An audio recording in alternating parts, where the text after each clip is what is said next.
दादाने पुन्हा जन्म घ्यावा आणि गरिबांची सेवा करा.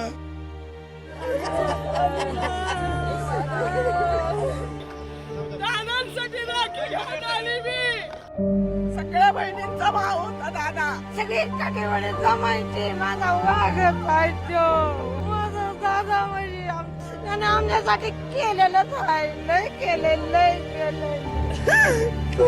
दादा सरकारने परत कधी मिळणार नाही.